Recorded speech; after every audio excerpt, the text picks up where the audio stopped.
ও তো প্রথম সন্তান, যে আমার শত্রু না তাকে আমি ছেড়ে দিয়েছি, মারিনি, কিন্তু অষ্টম সন্তানকে আমি কোনোদিন ছেড়ে দেব না।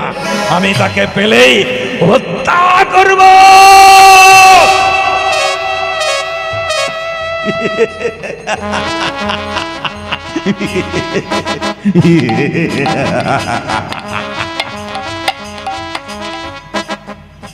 আচ্ছা কংস, এই নাও পদ্মফুল। হ্যাঁ পদ্মফুল। পদ্মফুল নিয়ে কি করব? বলে কটা পাপড়ি আছে একটা একটা করে ছিঁড়ে মাটিতে বিছিয়ে ফেলে আমার সামনে গুনতে শুরু করো। কংস কি করলেন? দেবর্ষি নারদের দেওয়া পদ্মফুলের পাপড়িগুলো ছিঁড়ে মাটিতে বিছিয়ে গুনতে শুরু করলেন। গুনে বললেন 8টা পাপড়ি হয়েছে। দেবর্ষি নারদ বলছে, কোন দিক থেকে গোনা শুরু করেছে? বলে আমি দাঁড়িয়ে আছি, আমার সামনে বিছিয়েছি, এটা আমার দক্ষিণ দিক, এটা আমার বাম দিক, মানে এটা ডান দিক। এই ডান দিক থেকে গুনেছি, রাম 2 3 4 করে করে বাঁদিকে হয়েছে 8। দেবর্ষি নারদ বলছে, তোমরা তো জাতিতে অসুর, তোমরা ওরকম গোনো, কিন্তু ভগবান ওরকম গোনে না। বলে কিরকম গোনে? বলে বাঁদিক থেকে গুনে গুনে এলে কোন দিকে 8 হয়? বলে বাঁদিক থেকে গুনে গুনে এলে দেবতাদের হিসাবে আমি যেটা 1 করেছি ওটাই 8 হয়, আর আমার হিসাবে দেবতাদের যেটা 1 হয়েছে সেটাই 8 হয়।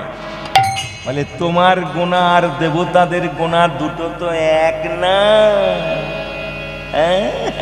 দেবতারা তো বাঁদিক থেকে গুনে গো, দেবতারা বাঁদিক থেকে গুনে আমাকে হত্যা করবে। না না, আমি এক্ষুনি এই মুহূর্তে চলে যাব দেবকীর কাছে। দেবকী, দেবকী, দেবকী। কংস হুঙ্কার দিয়ে দিয়ে দেবকীর দিকে এগিয়ে গেল। নারদ ঋষি নারায়ণ নারায়ণ নারায়ণ, ঔষধ কাজে লেগেছে। নারদ ঋষি চলে গেলেন, এদিকে কংস গিয়ে দেবকীর কাছে দাঁড়ালেন, দাও। দেবকী বলছি, দাদা ভাগ্নেও ঘুমাচ্ছি, আমার কাছে দাও। ঘুমাচ্ছি, এখনই জেগে যাবে, এইমাত্র খেয়ে ঘুমিয়ে পড়েছি।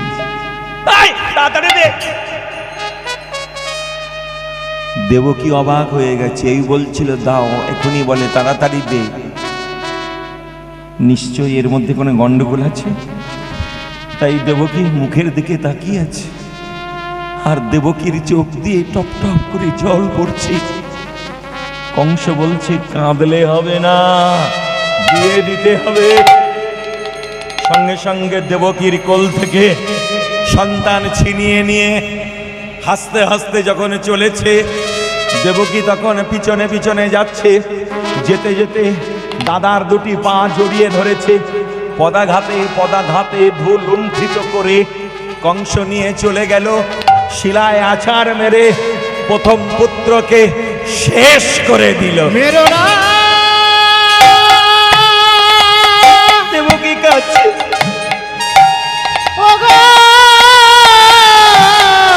দাদা গো,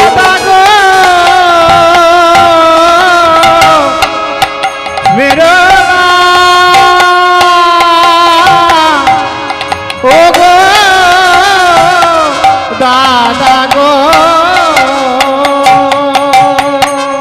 কে কার কথা শুনে প্রথম পুত্র শেষ হয়ে গেল। এইবার দ্বিতীয় পুত্র, দ্বিতীয় পুত্রকেও মেরে ফেলে দিলেন। তারপর তৃতীয় পুত্র, সেও শেষ। চতুর্থ পুত্র, সেও সমাপ্ত। পঞ্চম পুত্র, সেও সমাপ্ত। ষষ্ঠ পুত্র, সেও সমাপ্ত। এইবার আসবে কে? সপ্তম গর্ভে